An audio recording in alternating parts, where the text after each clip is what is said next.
The judge said he would never amount to anything. She said it in open court on a Tuesday afternoon in October to a 22-year-old man who was standing before her for the second time in 3 years on charges that were serious but not, by the standards of what she had seen in 21 years on the bench, exceptional. She said it the way people say things in rooms where they hold the power and the other person does not. Not cruelly, not with particular heat, but with the specific flatness of a conclusion that has already been reached and is being delivered as a courtesy, the way a doctor tells a patient something they already know. She said it and moved on to the sentencing. 20 years later, he walked into her courtroom. He was wearing a suit that fit him correctly, carrying a briefcase that contained the case he was about to argue, and he walked through the doors the way a person walks through doors when they have been in that building many times and know exactly where they are going. She was still on the bench. She recognized him before he said a word. He watched her recognize him, and then he opened his briefcase and got to work. If you have ever been told by someone with the authority to make it feel permanent that you were already finished, this one is for you. Marcus Holloway had been in that courtroom before. The first time he was 19, a charge that was reduced to a lesser offense after a plea arrangement that his public defender had described as the best available outcome, which Marcus had understood to mean the best outcome available to someone with his resources and his circumstances, which was a specific and important distinction.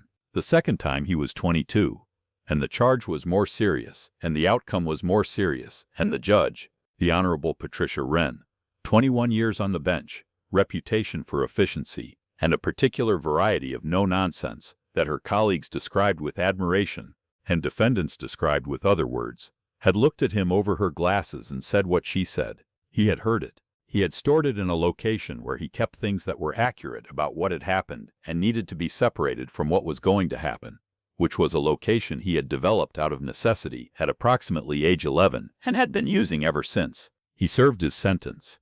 He did the thing that people in his situation were statistically unlikely to do, which was to use the time to study, not because anyone told him to, and not because he had a plan, but because studying was the one activity available to him that produced a state of mind he preferred to the alternatives. He read everything in the facility's library twice. He took every course that was offered. He wrote letters to his daughter Amara, who was 3 when he went in and would be 6 when he came out.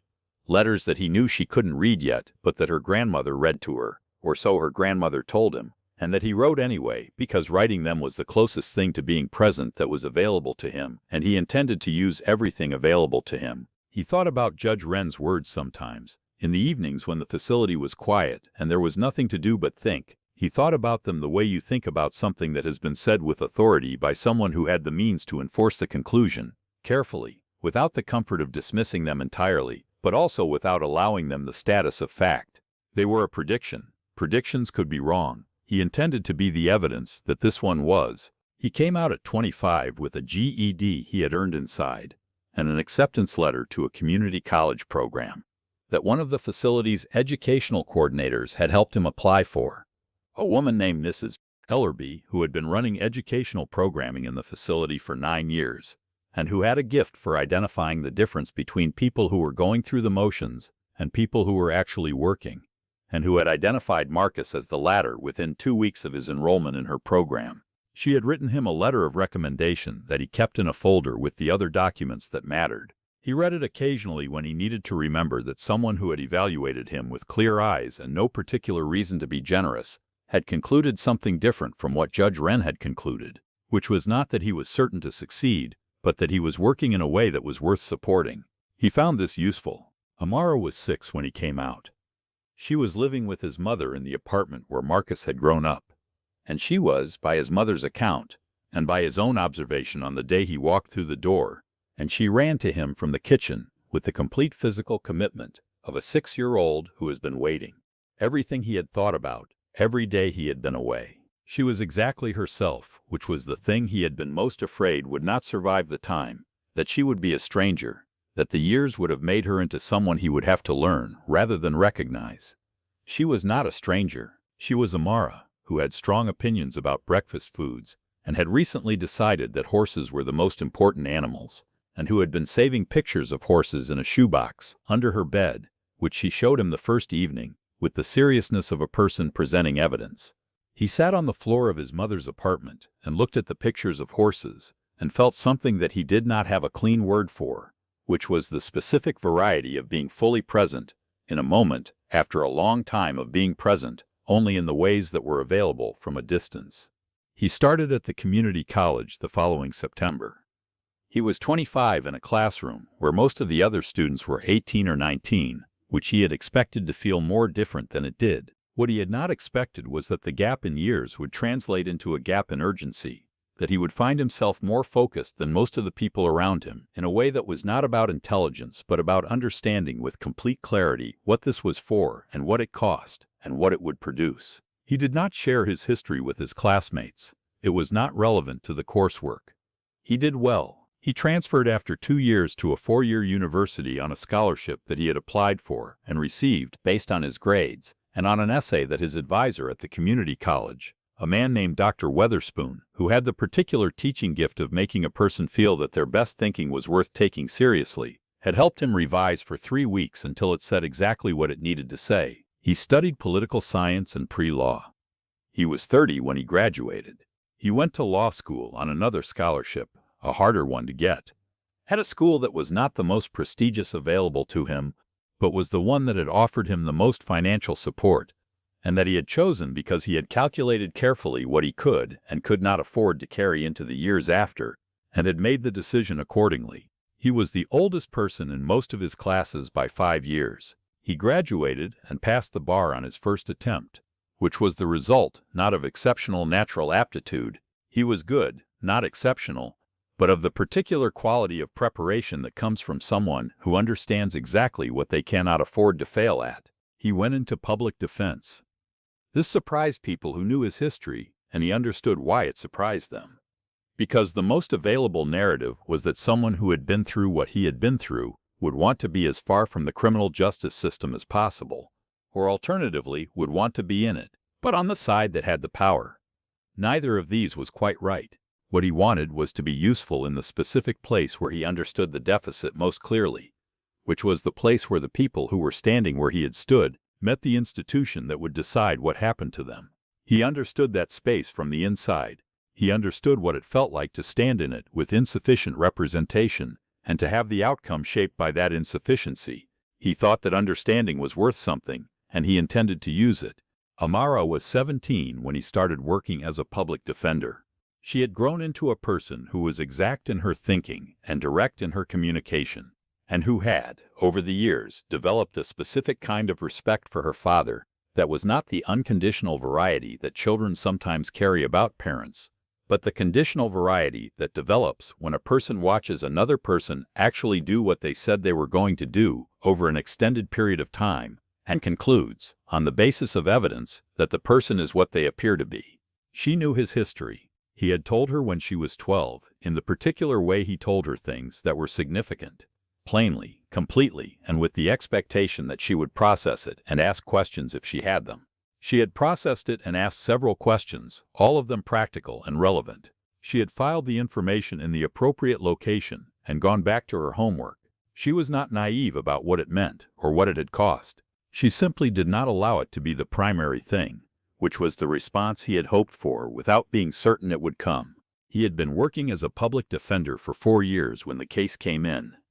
It was a case involving a young man named Damien who was 21 and who was facing a charge that was serious and that Damien had not committed, a fact that was clear to Marcus within the first 30 minutes of their meeting, but that was less clear in the available evidence, which was the situation that made the work genuinely difficult and genuinely important. He worked the case for 7 months. He found what he needed in the 6th month, in a piece of evidence that had been documented but not followed. A gap in the prosecution's timeline that opened into a verifiable alibi that no one had thought to verify because Damien had not had the kind of representation that did the work required to find it. Marcus found it. He prepared the motion. He filed it. The case was assigned to the courtroom of the Honorable Patricia Wren. He knew it would be before he saw it. He had known she was still on the bench. She was 71 now, and had shown no indication of retirement, which was consistent with what he had read about her over the years, which was that she took the work seriously and intended to continue doing it as long as she was capable. He had appeared before her once before, in a different case, 2 years earlier, and she had not recognized him. Or if she had recognized him, she had given no sign of it, which was professionally appropriate, and which he had noted without drawing any conclusion from it. He had done his work, and the outcome had been what the evidence supported, and he had left the courtroom and gone back to his office and continued to the next case. This time she recognized him as he walked through the doors. He saw it happen. He had wondered, over the years, what that moment would feel like, whether there would be a quality of satisfaction in it, a sense of something concluded, or whether it would be simply another moment in a professional day. What he found, walking through the doors of that courtroom and seeing the recognition move through Judge Wren's expression, was something quieter than he had expected. Not triumph, something closer to the feeling of having carried something a long distance and arrived at the place you were carrying it to, and being present in the arrival without needing to make anything of it. He opened his briefcase. He got to work. He argued the motion with the precision and the specificity that 7 months of preparation had produced, addressing each point of the prosecution's objection directly and without embellishment, returning always to the evidence and to what the evidence actually showed as opposed to what had been assumed about it. Judge Wren listened. She asked questions. Her questions were good questions, which was consistent with her reputation, and he answered them directly. When he finished, she asked the prosecution to respond, and they did, and she listened to that response with the same attention she had given his argument. Then she took a recess. When she came back, she granted the motion. She did it in the language of judicial decision, precise and formal and without personal commentary, which was appropriate and which Marcus had expected. Damien, sitting beside him at the defense table, put his face in his hands when she read the ruling, not performing anything, simply receiving something he had stopped letting himself fully believe would come. Marcus put his hand on Damien's shoulder for a moment, briefly and without ceremony, and then he began to pack up his papers. Before she left the bench, Judge Wren paused. She looked at Marcus across the courtroom. She did not say anything immediately. When she spoke, she said only that the motion was well argued and that the preparation was evident. It was the language of professional acknowledgment, the kind that a judge gives an attorney in a courtroom, and it was not an apology, and he had not expected an apology and would not have known what to do with one if it had been offered. What she was communicating, in the language available to her in that context, was that she had seen the work and had recognized it for what it was. He nodded once. She left the bench. The courtroom moved on to its next business. He drove home that evening through streets that were quieter than usual for a Thursday. Amara was away at college by then, her second year, studying environmental law because she had decided at 17 that she wanted to do what her father did, but for different systems, and he had thought that was exactly right. He made dinner for himself and ate it at the kitchen table and thought about the day. He thought about Damien, who would spend the night in his own bed for the first time in 8 months. He thought about Mrs. Ellerby and Dr. Weatherspoon and the scholarship essays and the bar exam and the 4 years of case files. He thought about his mother's apartment and the shoebox of horse pictures and the letter of recommendation in the folder with the other things that mattered. He thought about Judge Wren saying what she had said 20 years earlier, and he thought about what it was to carry that through time and use it as fuel rather than weight, which was the only option that had been available to him that he was willing to take. He thought about Amara. He thought about the work. He finished his dinner. He washed the plate. He went to his desk and opened the next file. The most durable predictions are the ones that come from people with power and are delivered as conclusions rather than possibilities. They are designed to land like stone. What they cannot account for is the specific variety of person who picks the stone up, carries it the full distance, and sets it down on the other side of the destination. That person does not require the prediction to have been wrong.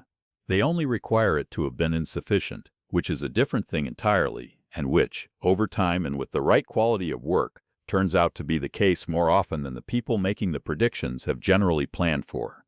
There was a Thursday evening in the second year of law school when Marcus called his mother from the parking lot of the library at 11 at night, because it was the only time he had been outside a building that day, and he needed to hear a voice that was not asking him to perform or produce anything. His mother answered on the second ring, which she always did when he called late, not because she was waiting for the call, but because she was a light sleeper, and kept her phone on the nightstand and had the specific maternal attentiveness of someone who had spent a significant portion of their life monitoring for calls that meant something had gone wrong. Nothing had gone wrong. He just needed a minute. They talked for 20 minutes about nothing in particular, about Amara, who was 9 and had recently decided that she was going to train horses professionally when she grew up, about a neighbor who had painted her front door a color that his mother felt was an overreach, about a recipe that had not worked the way it was supposed to, and the specific injustice of that. He sat in the parking lot with the phone to his ear and listened to his mother's voice, and felt the particular variety of restoration that comes from being temporarily released from the version of yourself that is performing capability and being returned, briefly, to the version that simply exists in relation to someone who knew you before you became the thing you are working to become. When he hung up, he sat for a few more minutes in the parking lot. He thought about where he had been 8 years earlier and where he was now, which was a calculation he made periodically, not as a form of self-congratulation, but as a form of orientation, the way you check a map, not because you are lost, but because it is useful to know where you are relative to where you have been and where you intend to go. He thought about the work ahead, and about Amara, and about the fact that he was going to be a lawyer, which was something he had not allowed himself to think directly for the first year of school, because thinking directly about outcomes was a way of introducing variables that were not within his control, and that could, if attended to too closely, destabilize the quality of the work. He had found it more useful to focus entirely on the immediate task, and to trust that the accumulation of immediate tasks, done well, would produce what it was going to produce. But in the parking lot, at 11 at night, in the second year, he permitted himself the thought, he was going to be a lawyer. He held it for a moment. Then he went back inside. Amara found out he had passed the bar on the same day he found out, because he called her before he called anyone else, including his mother, which she had never let him forget, and which she brought up periodically with the particular satisfaction of someone who keeps accurate accounts. She was 13 at the time and had recently entered a phase of seriousness about most things that he found both recognizable and slightly unnerving. Recognizable because he had been a serious child himself, and understood the quality of attention it required, and the social cost it sometimes carried. Unnerving because watching your own tendencies manifest in a small person who has not yet developed all the mechanisms for managing them that you eventually developed is its own specific variety of experience. She said congratulations and asked him when he was going to start work and whether he was nervous and what kind of cases he was going to take. He said he was going into public defense. She was quiet for a moment. Then she said that made sense. She said it the way she said things that she had considered and concluded, not as a compliment but as an accurate assessment, and he understood the distinction and received it as she intended it. She visited his office once, the summer she was 16, when he had been working as a public defender for 2 years. She sat in the chair across from his desk for 45 minutes while he worked, watching the way he moved through the files and made notes, and occasionally said something into a recording device for later transcription. He was aware of her watching but did not adjust what he was doing, because there was work to do, and because he had always believed that the most honest thing a parent could show a child was the actual texture of the work, not a performance of it. At the end of the 45 minutes, she said that it looked harder than she had thought. He said it was. She said that he seemed like he was good at it. He said he was working on being good at it, which was not the same thing but was the honest answer. She nodded and said she was going to get a soda from the machine down the hall. He said okay. She came back with 2 sodas and set one on his desk and went back to watching him work. He thought about that afternoon sometimes, when the work was difficult in the specific way it was difficult, when you were holding the weight of a person's outcome, and the available tools were insufficient, and the system was moving in a direction that was not going to be reversed by any amount of preparation, but that you were going to prepare against anyway, because preparation was the only thing within your control. He thought about her sitting in the chair across from his desk, watching without needing to be entertained, understanding without needing to be explained to. He thought about the shoebox of horse pictures, and the letter from Mrs. Ellerby, and the parking lot at 11 at night, and his mother's voice, and the calculation he made periodically about where he was relative to where he had been. He thought about all of it as a single connected thing, which is how it was, and he went back to the file. Damien wrote him a letter 6 months after the motion was granted.